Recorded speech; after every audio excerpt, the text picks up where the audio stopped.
Sejak semalam, orang ramai hadir memberi penghormatan terakhir kepada mendiang Tun S. Samivelu di Jalan Ipoh, Kuala Lumpur. Mendiang meninggal dunia semalam pada usia 86 tahun.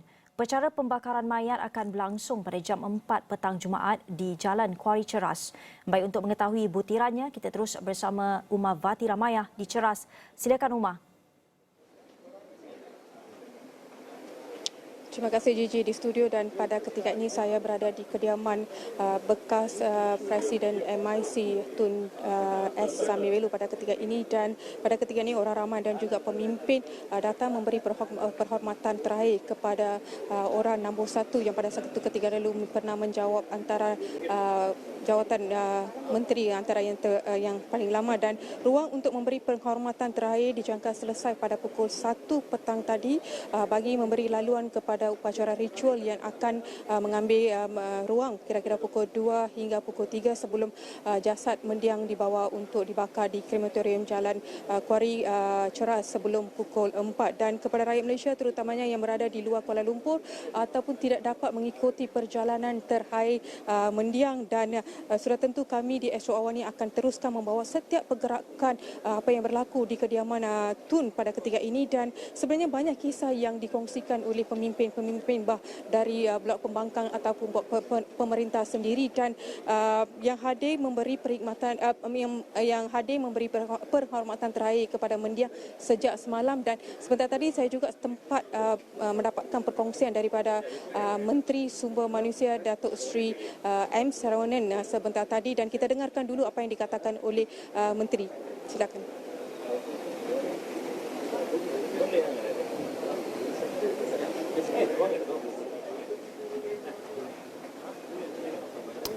Baik. Umar, selain daripada S. Saravanan, mungkin ada sesiapa yang, kalau Umar boleh kongsikan, apa yang diperkatakan oleh Menteri S. Saravanan berkenaan dengan Tun S. Samivelu? Dan dalam perkongsian Datuk Seri dalam perkongsian Datuk Seri M. Saravanan sebentar tadi, apa yang dikongsikan di mana jasa Tun tidak dapat dilupakan sama ada masyarakat India maupun rakyat Malaysia sendiri, di mana dua antara sumbangan terbesar mendiang ketika menjawat jawatan sebagai Menteri JKR pada ketika dulu, di mana beliau adalah orang yang menjadi tunjang di belakang pembinaan Lebuh Raya Utara Selatan dan juga Jambatan Pulau Pinang yang menjadi kebanggaan rakyat Malaysia pada ketika ini. Dan sebentar tadi saya sebelum pukul 10 pagi tadi, beberapa figura terkenal dan juga pemimpin politik termasuk dan juga Sultan Perak Sultan Nazri berangkat tiba kira-kira pukul 10 pagi tadi, disusuli dengan Menteri Kewangan Datuk Seri Tengku Zafrul, bekas Menteri Pembangunan Keluarga dan Masyarakat Tan Sri Shahrizad Abu Jalid, dan juga beberapa pemimpin politik juga saya lihat sebentar tadi, termasuk Gobind Singh dan semalam kita menyaksikan juga yang di-Pertuan Negara Tan Sri Datuk Rais Yatim juga mengunjungi mendiang, dan juga semalam Lim Guan Eng, mantan Menteri Kewangan, M. Kulasegaran, mantan Menteri Sumber Manusia, dan juga pemimpin-pemimpin termasuk ahli politik daripada parlimen daripada blok DAP termasuk Teresa Kok, dan juga beberapa pemimpin dari DAP juga turut memberi penghormatan terakhir kepada mendiang. Dan pada ketika ini mungkin kamera kalau boleh dialihkan bersama-sama kita adalah Menteri Pengangkutan Datuk Seri Wee Ka Siong. Mungkin kita boleh terus bersama dengan, mungkin Datuk boleh berkongsikan mengenai kenangan ataupun pesanan terakhir daripada mendiang. Saya berasa sedih kerana datang untuk menziarahi, memberi penghormatan terakhir kepada Tun Samivelu, seorang yang saya anggap yang banyak berjasa kepada negara. Saya kebetulan masuk ke Parlimen pada tahun 2004. Beliau adalah Menteri Kerja Raya. Saya dapat melihat dalam tempoh 4 tahun, saya banyak mempelajari ilmu daripada Tun Samivelu. Beliaulah menteri yang tidak pernah kontek. Beliaulah menteri apa juga masalah yang kita bawa sebagai backbencher, dia akan dengar dengan teliti serta tindakan. Saya bagi contoh di kawasan saya, pada masa itu pelebaran jalan 47 km daripada Batu Pahat sampai ke Keluang. disebabkan kekangan kewangan, maka saya membawa isu yang dihadapi. Dalam tempoh yang tak sampai seminggu, beliau mengarahkan pasukannya turun ke kawasan lihat apa yang boleh buat. Dan selepas itu mengumumkan peruntukan 32 juta untuk pelebaran jalan, termasuk memperbaiki bahu-bahu jalan.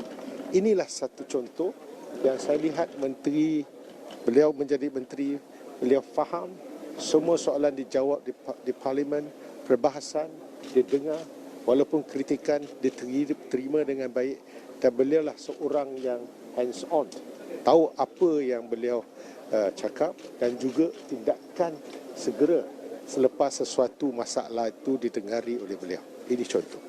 Kedua, saya turut pernah berbincang dengan Tun Sami apabila saya menjadi Timbalan Menteri Pendidikan. Walaupun beliau tewas dalam pilihan raya, tetapi beliaulah orang yang berjumpa dengan saya, minta supaya pertolongan kepada SJKT, Sekolah Jenis Kebangsaan Tamil, yang mana ketika itu ada sedikit masalah yang memerlukan bantuan daripada kerajaan. Dan dengan berkat perjuangan usahanya, nampak Menteri pada masa itu, Datuk Seri Syamsuddin, mendengar pandangan ini, akhirnya kita selesaikan satu persatu, dan sejak tahun 2008-2009 barulah bermula satu bantuan secara konsisten kepada SJKT, termasuk juga SJKC, Sekolah Agama dan lain-lain, sekolah bantuan kerajaan. Saya masih ingat dua insiden ini.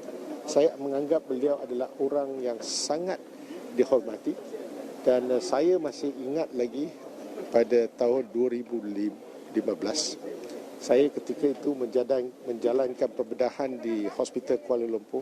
Beliau kebetulan dirawat di hospital. Beliau boleh datang ke bilik saya dan bertanya khabar, dan saya rasa inilah seorang yang saya anggap seorang negarawan yang sudah berjasa lebih daripada 3 dekad kepada negara. Dan saya masih ingat beliau apabila menjadi menteri, beliau mula bertugas pada 5.30 pagi. Itulah yang saya kenali Tun, kerana ramai di kawasan saya yang bermasalah pukul 5.30 bergatur di rumahnya. Dan ini satu teladan yang baik, dan Tun Sami Velu ini adalah seorang tokoh negara yang sudah banyak berjasa, dan bukan sahaja dalam kerajaan tetapi kepada komuniti India khususnya.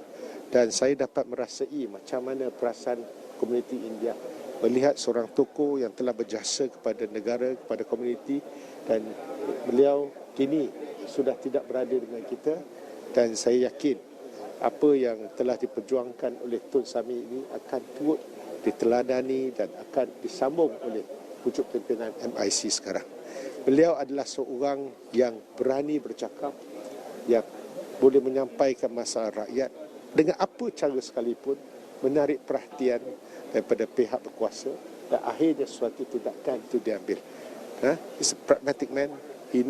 He's a well-respected politician, and I think it's a great loss to the country. Okay, terima kasih. Dan itu perkongsian daripada Menteri Pengangkutan Datuk Sri Wika Siong sebentar tadi, dan sekiranya itu saja perkongsian saya dari kediaman Tun S. Samilu pada ketika ini, dan saya akan bawakan perkembangan dari semasa ke semasa di Astro Awani dan astroawani.com. Terima kasih.